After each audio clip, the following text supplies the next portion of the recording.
A virus is like a fire. It needs fuel to burn. We are the fuel for this virus. And the more we transmit it to each other, the bigger this pandemic fire becomes. But we also know we can lower the flames. Some jurisdictions have even been successful at snuffing this fire out, or at least bringing it down to just embers, but denying it the fuel it needs and stopping the reproduction of the virus. Hi everybody, I'm Enzo Mancuso, a training service representative with the Workers' Health and Safety Center, serving workplaces in the Toronto area. As Ontario's designated health and safety training organization, we delivered a wide range of classroom and now virtual classroom training courses to assist in protecting workers' health by making the workplace safer. We have been producing this weekly webinar series to help get information to you about how to fight this pandemic in your workplace. And we also have a 3-hour virtual classroom course, The Hazards of COVID-19, that you might want to register for. It's only $10, and you can register on our website, whsc.on.ca. In previous webinars, we have talked a lot about the characteristics of this virus and how it uses us to spread. Today, we'll talk about how we measure this spread, properly known as the basic reproduction number. We will look at how we already reduced its reproduction with workplace closings, but also how other strategies, including workplace precautions, will lower the reproduction of the virus. We will see how these other strategies have given us the space to reopen many workplaces and activities. But we also see that even with combinations of strategies in place, attempts to go back to normal come at a very high human cost. And in many places are causing a return to shutdown and closings. In others, it's massive infection rates. It seems we cannot have it all and need to figure out what we need most. Video of this webinar and the presentation I'm showing you will be posted to our website later this afternoon. If you want to share, rewatch, or download, we will send you the specific links in an email tomorrow morning. Many infectious diseases, such as those caused by viruses, reproduce quickly and easily among populations, passing from person to person. Some diseases are epidemic, while some are pandemic. An epidemic is a regional outbreak of an infectious disease. A pandemic is when there is a worldwide reproduction of the infection from person to person. COVID-19 has been classified as a pandemic.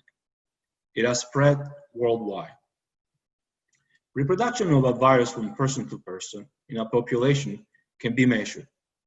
It's known as the basic reproduction number, denoted as a R with a small subscript 0 and pronounced R0. R0 is the measure of infection expected to be directly generated by one case in a population where all individuals are susceptible to infection. The definition describes the state where no other individuals are infected or immunized naturally or through vaccination. It describes the intensity or contagiousness of an infectious disease. It is a frequently used metric in studying the dynamic of an infectious disease. More infectious diseases will have a higher reproduction number. Less infectious disease will have a lower one.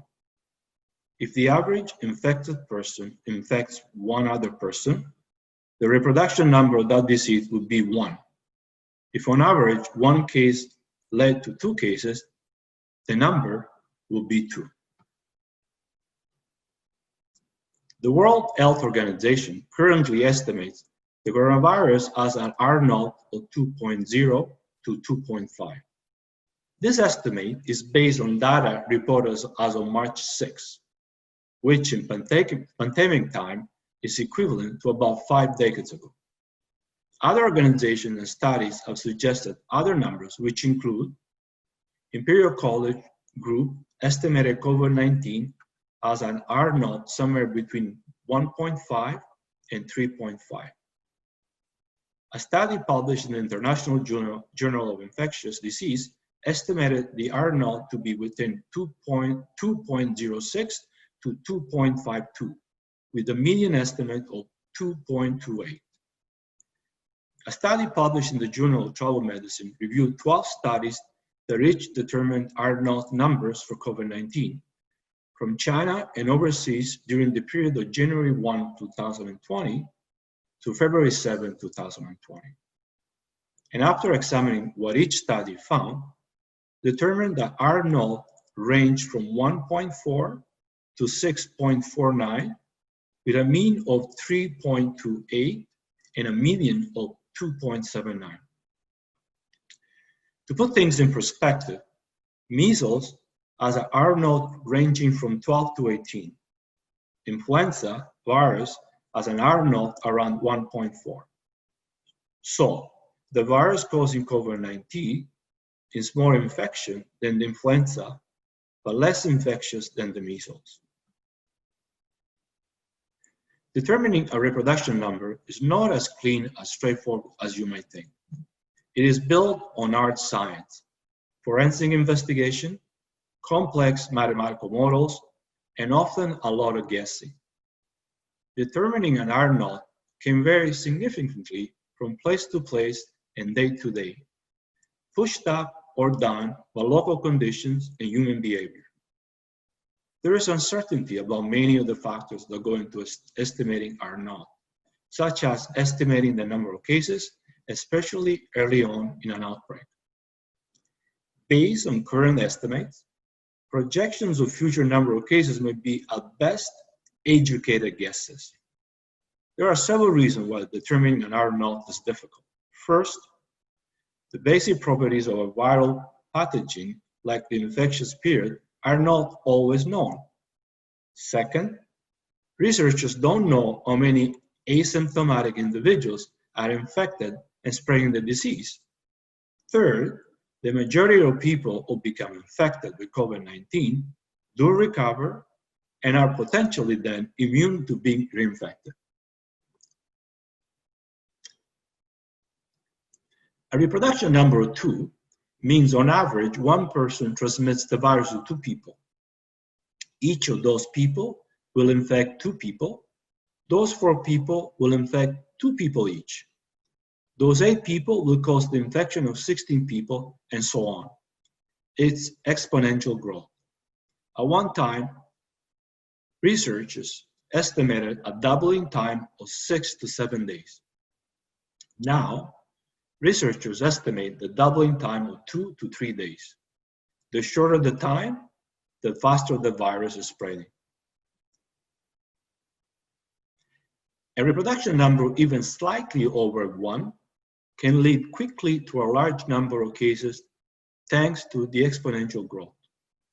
Why? Well, here's how that works. At first glance, an infectious disease with a reproduction number of 1.5 might look harmless, but 1.5 will see 100 people infected, infect 150, who would in turn infect 225, who will then infect 338. If we look at the graph on the right, we can see a reproduction number of 0.5 compares to 1.5 very significantly. Over 60 days, with an R0 of 0.5, there will be just less than 2,500 cumulative infections. With an R0 of 1.1, it's likely 25,000 will become infected. That is a huge difference. Keeping the reproduction number at or below 1 is imperative to keep the virus under control and ensure our healthcare system is not overburdened. So, what has the reproduction number been in Ontario? If we take a look at the image on the left, in mid-March, central Western Ontario had an R0 around 7. Southwest had the R0 of just under 6, while Ontario overall had an R0 of 3.3. By mid-April, the R0 for most regions sat just above or below 1, with a few spikes in certain regions from mid-April until mid-June. Most regions now have an R0 just under 1. For the period of June 17th to the 23rd, in Ontario, reproduction number was 1, up slightly from the previous week where it was 0.9 for the same week.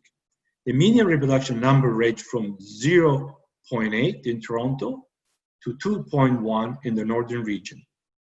The median reproduction number remained stable in Toronto and increased in the northern eastern, central east, central west, and southwest regions the week of June 17 to the 23rd, compared to the previous week. While it's great that Ontario currently at an R0 below 1, we want to keep it there. But that still means people are getting sick and people can still die. It will still take a long time for Ontario to see the virus fully retreat. Canada flattened the curve sooner than a number of countries such as the UK, Italy, and the United States. Other countries such as South Korea and Japan demonstrated strong epidemic control, which kept their curve flatter overall. We did it by greatly reducing transmission opportunities. That is, by telling people to stay away from other people and closing places where people interact. We closed workplaces and schools and asked people to stay home with just their immediate family.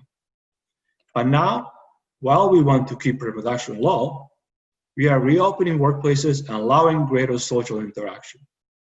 If we are not careful about how we do it, the R0 will climb above 1 again and will be back into exponential growth. We will have another wave. Dynamic models show that to lift restricted public health measures like business and schools closures and stay-at-home requirements and keep R0 below 1, we need to strengthen and continue public health strategies. This includes testing, tracing, isolating, distancing, using masks in public indoor spaces, and important for us, it means doing our job as workplace health and safety activists. While many want life to return to the so-called normal, meaning the normal we once knew, that doesn't look an option anytime soon. If society returned to the normal interaction we knew months ago, COVID-19 reproduction number will soar above 1. Keep in mind that some workplace environments include a lot more close and indoor personal interaction, which is a key factor in spreading. Without some mix of continued closures, workplace controls, and reduced social interaction, we could very likely face a second wave, preventing students from returning to school, forcing businesses to close again, or going back to stay-at-home orders. So let's take a look at what's happening in other areas where other strategies weren't strong enough and too many workplaces opened too quickly, to devastating outcomes. California was the first US state to order all residents to stay at home after already closing schools and non-essential businesses the previous week. At the time of closure, California had slightly over 1,000 known COVID-19 cases. People were expected to stay at home unless getting groceries or doing essential work. California's restrictions and list of essential workplaces were very similar to those we had in Ontario.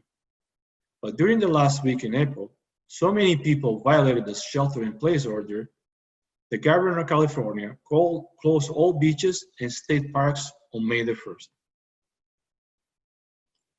California then developed a 4-stage plan for reopening.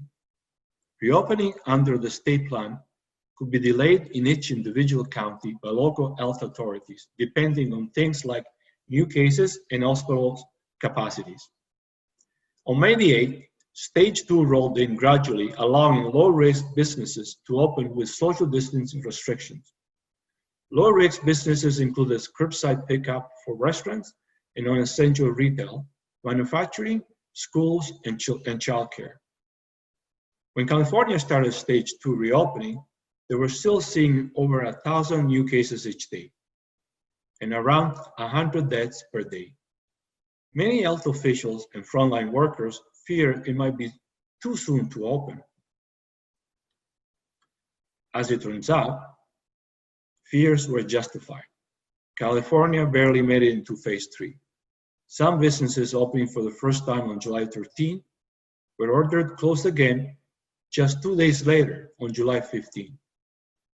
Now let's look at the timeline and how it corresponds with case numbers. The new cases are those identified that day only, and the cumulative cases show all the cases up until each date. As you can see, case numbers rose with both reopenings and continued to rise afterwards despite other restrictions. For example, on June 18, the governor issued a statewide order for all people to wear masks in public or essential places on top of social distancing guidelines already in place. Are Ontario's workplace safety measures sufficient to ensure we don't suffer a similar fate? That's a challenge we face as health and safety advocates and activists.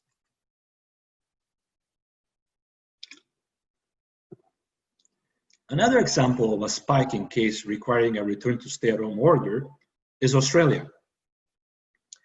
They closed their borders to all non-citizen and non-residents, shut down on non-essential business, and kept reminding people to keep a distance, which is apparently one kangaroo length.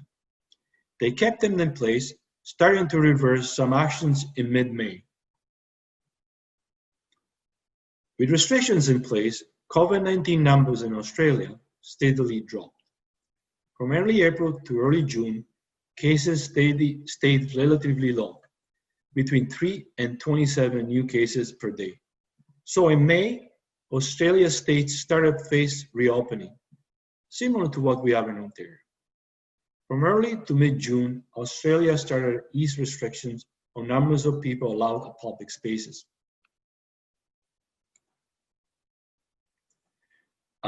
However, therefore, meter space requirements between people was far superior to the 2 meters suggested or required in most other countries.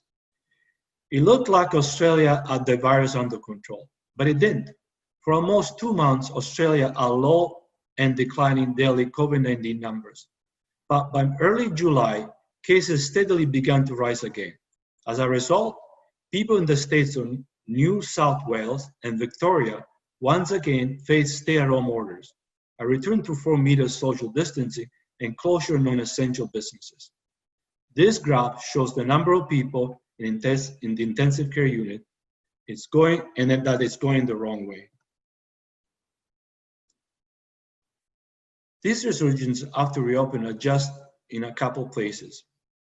Texas was under a stay-at-home order most of April, began reopening in late May. Now Texas has 5,000 new cases per day, and as uses are so overrun, many Texans are being treated in stadiums instead of hospitals. The hospitals are full. Texas is beginning to close down again and has paused future plans to reopen indefinitely.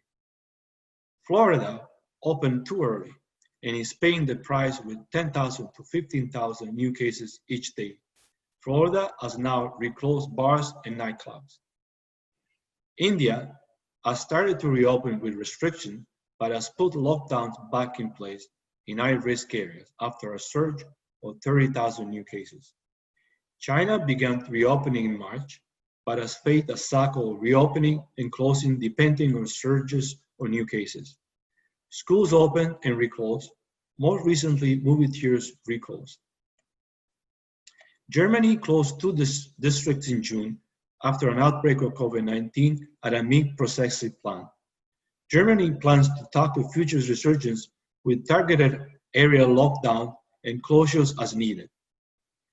In Iran, Iranian officials announced new shutdown measures in cities across 11 provinces on July the 1st. Health Ministry officials say 8 provinces, including Tehran, the capital, were now considered red zones.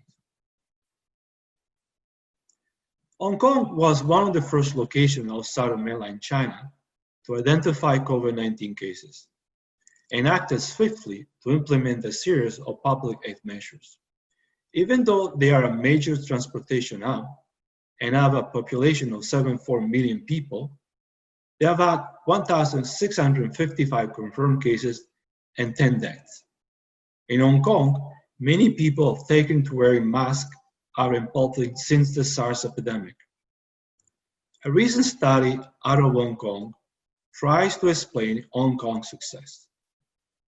This new study, not yet peer-reviewed, was approved by the Institutional Review Board of the University of Hong Kong. The study used clinical and epidemiological data from China's e-COVID-19 database, surveys, and contact tracing data to examine success of interventions such as letting civil servants work from home and using additional physical distancing measures, including closure of high-risk places and facilities. They found working from home was associated with a 67% reduction in transmission of COVID-19. And physical distancing measures were associated with a 58% reduction in rate of transmission. Changes in transmissibility were measured by comparing the effective reproductive number of periods when public health measures were and when they were not in effect.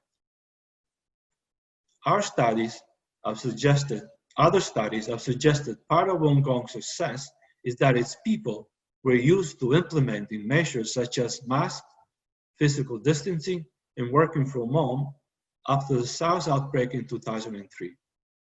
The population's acceptance and use of these measures likely contribute to their low transmission rate. Reports out of Hong Kong found people were already wearing masks in public and distancing even before the government implemented measures. In Ontario, as numbers they are not declined, the province moved to stage 1 of reopening. This allowed construction to resume, the reopening of retail stores located outside of shopping malls, motor vehicle dealerships, golf courses, marinas, and allowed for sport activities for individual single competitors to resume. Within a few weeks, Ontario moved to stage 2, which allowed more workplaces, community, and outdoor spaces to reopen, and most importantly, large public gatherings allowing people to reunite with their family as long as the group of 10 remained the same. Some parts of Ontario are moved to stage 3, allowing all workplaces to open, further relaxing restrictions on recreational spaces and public gathering, and allow full service to resume. Surely, everybody wants to see people back in jobs, earning incomes. But having seen what has happened in California, Australia, and other parts of the world, we certainly don't want to be in a similar position. A second wave could threaten students returning to school, leaving parents trying to juggle work and childcare. And of course, all the disruption to the kids' schools will also have a significant impact on both their education and mental health. Ontario's cases have fallen since the peak in late April, as you can see on this rolling 7-day average. But if you look at the right, in the last few days, we have seen increases, raising concerns are noticed back above 1. We will need a few more days to know if this is a trend, but it certainly reminds us we have a job to do, to implement effective workplace precautions and make workplaces safe. The precautions we take in our workplaces can lower the reproduction number, which in turn creates space to bring jobs back, help the economy, and allow space for greater social interaction. From the start of the pandemic, many businesses were ordered to close, other than those providing essential services. Workplaces moved swiftly, implementing precautions to protect the health and safety of workers and the public. Some of these precautions included plexiglass barriers, limiting the number of customers allowed in a store, placing markers to ensure social distancing, increasing cleaning and disinfecting, etc. This is not the moment to let up. Many workplaces not deemed essential continue offering and providing service, however, being done differently and with workers working remotely. But now, more non-essential workplaces are reopening. It's important that they reopen safely. Worker Joint Health and Safety Committee members should inspect the workplace prior to opening. Ventilation systems, water systems, HVAC systems, and so on must be evaluated to ensure they are working optimally and efficiently. And the workplace should be inspected to identify all hazards, including situation and condition that could contribute to the workplace transmission of COVID-19. Once hazards have been identified, they must be assessed. Assessing a hazard can sometimes involve measurement, but with respect to COVID-19, it's important the jobs the workers do are given consideration. Other assessments should include looking at jobs and tasks and determining how much does this job require the worker to be in contact with others. To what extent does the job require them to perform tasks in close physical proximity to others, and how often does each job expose the worker to hazardous conditions? Remember that this virus can spread by contact, respiratory droplets, and possibly aerosols. In our last webinar, we discussed reasons WHO advise to avoid confined spaces with poor ventilation, crowded places with many people, or close contact, such as face-to-face speaking. Look for where this situation may happen in your workplace. With answer to these questions, consideration can be given to whether controls already in place are the best controls possible or are better, reasonable controls available. There are many ways hazards, particularly those that could contribute to the transmission of COVID-19, can be controlled to protect workers, the public, and keep the reproduction number from rising. The hierarchy of control must always be followed. Controls at the source are more effective. They eliminate the hazards or offer a substitution, for example, isolation and working at home. Controls along the path are the next best option. They prevent contact between the hazard and the worker, for example, distancing workers and customers, putting up barriers, increasing ventilation, more workplace cleaning and disinfecting, and hand hygiene. The last resort are controls of the workers. These controls, like masks and gloves, can supplement protection of the source or along the path, but they should not be a substitute for them. Think about ways to reduce social interactions. Staggered starts, breaks, and end times means fewer people in the locker room, the elevator, or the lunchroom. And employers should make sure workers have access to the tools of hand hygiene, soap, water, paper towel, and hand sanitizer, and give them the time to do it. If someone does call into work sick, ask about symptoms and possible COVID-19 infection before their return. These controls help prevent workplace spread and help prevent the reproduction numbers from increasing. The more we all do this, the more social interacts and workplace reopening we can have. All employers have a responsibility to protect the health and safety of workers by identifying hazards and implementing controls. This is a responsibility of every employer in the province. With respect to COVID-19, certain occupational workplaces have been identified where there is a higher potential for transmission of the virus. Because of this, it is imperative that the absolute strongest, most effective controls are in place.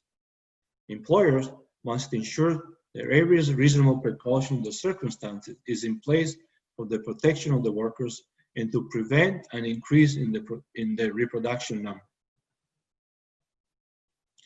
In addition to the evaluation of occupation and workplaces, many activities and places have been evaluated to determine the potential of COVID-19 transmission. Not all workplaces are the same. They contribute to the reproduction of the virus differently. There is a relatively low chance of transmitting COVID-19 when working outdoors, going to a grocery store, or at an outside restaurant. But remember, the World Health Organization's 3 C's: close, confined, or crowded places.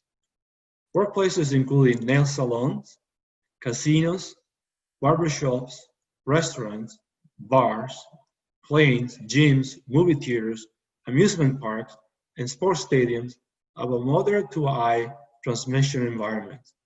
That is, the reopening will drive up the R0 more than any other reopenings. Without pushing our back above 1, it's not clear we can have it all. But it is clear that without our work as health and safety advocates and activists, we have less. Thanks for joining us today. This webinar is one in a series we have developed to help you keep your workplace safe throughout the pandemic. If you want to download this or any of our COVID-19 presentations, go to our website, whsc.on.ca. A video of this and all our webinars will be posted on our YouTube channel, WHSC Training. This PowerPoint will be posted on our website. Also on our website, you can find the WHSC fact sheet about enhanced ventilation and many other useful fact sheets. You get a follow-up email tomorrow morning giving you the exact links. In addition to this series of webinars on COVID-19, the Workers' Health and Safety Center is now offering virtual classroom training. We have modified a number of our most popular programs so they can be delivered via a virtual classroom, including certification training with Joint Committee members. Recently, we added a course on hazards posed by the virus that causes COVID-19. You can register for our virtual classroom training on our website or by contacting one of our training service representatives.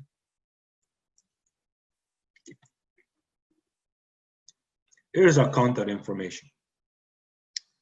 You can also follow the latest development via Facebook, Instagram, or Twitter. Let us know how we did today by completing the poll posted on your screen. Now, we did get some questions in advance, so let's go get them. And if you want to add a question right now, please do, and we will respond after the webinar. The first question is, just out of curiosity, what was the R0 number of the Spanish flu in 1918? Well, the R0 number during the Spanish flu was 2. The next question, does immunity affect the R0 number?